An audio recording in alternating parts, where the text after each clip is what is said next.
Ladies and gentlemen, thank you as always for tuning into the channel. In this video, we're going to be discussing some major developments with the leader in enterprise blockchain solutions, Unibright. But first, a big shout out to our first subscriber to win $100 in Bitcoin, Cryptonaut. Like mentioned in the previous video, moving forward for the rest of 2022, we will be giving away $100 in Bitcoin to one subscriber in every single video. And all you have to do to make sure you're entered in for your chance to win is, of course, be subscribed to the channel and leave an informative comment down below on the videos. So if you've been following the channel for some time, then you already know my top crypto investment is Unibright and the UBT token. Unibright has been working to deliver a seamless and intuitive experience for enterprises to utilize the benefits of blockchain tech for onboarding business processes. And although they do offer a variety of low-code integration tools, their most prominent product is undoubtedly Baseledger, the blockchain for baselining. More specifically, a public permission council-governed blockchain network that fulfills the major requirements of enterprise organizations for participating in baseline-enabled processes, ensuring service quality, data privacy, and seamless integration. With Baseledger being in the works since early last year, their mainnet recently went live on March 29th, along with the highly anticipated deflationary UBT Staking. Since the launch, Baseledger has seen impressive growth for such a short period of time, with 16 live validators and over 630,000 confirmed blocks, averaging a new block every 6 seconds. But what truly stands out are the amount of transactions that businesses have been processing on Baseledger over the past few days, that being between 10 to 15,000 per day, with a drastic increase yesterday on April 25th of a little over 42,000 transactions. This is a significant increase from what we've been seeing over the past month, either indicating a new client has been onboarded behind the scenes or current businesses utilizing Baseledger are beginning to really ramp up. Either way, it's quite exciting to see Baseledger in action and UBT's utility in play.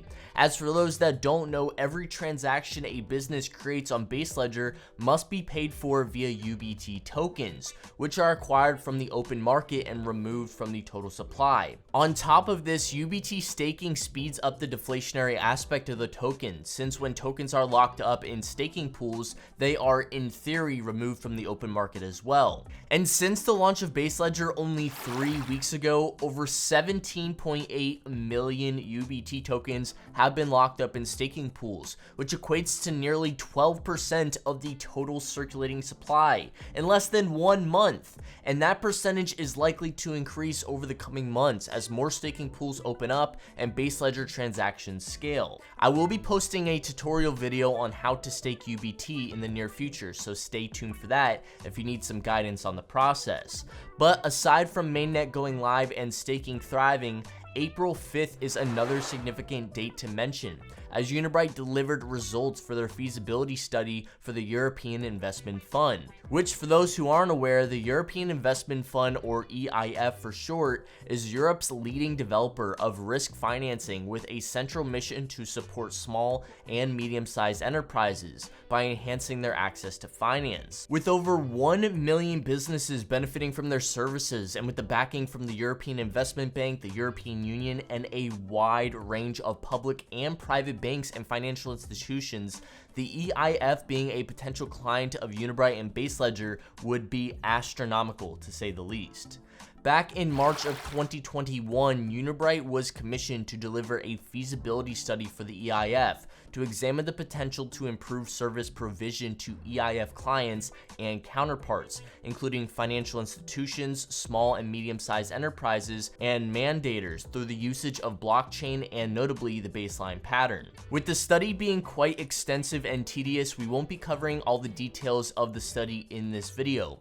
But to say the EIF was satisfied with what Unibright can provide them is an absolute understatement, with Unibright offering high added value to nearly all sectors. Furthermore, the head of corporate strategic development at the European Investment Fund stated that we are pleased that Unibright have chosen to undertake this study. At EIF, it can be expected to feed into our thinking as we consider design and technology aspects of the digital transformation of our business that we are embarking on.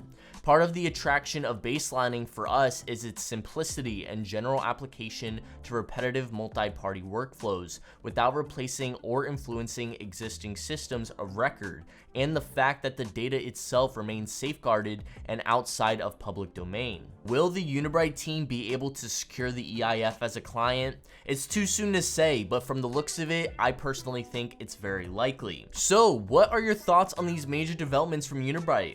Although the UBT token's price action has been an emotional roller coaster to say the least, I am personally very optimistic for what's ahead. And heck, this wouldn't be my largest holding if I wasn't. If you found this video informative, I'd greatly appreciate a big thumbs up to let me know. And as always, I will catch you in the next.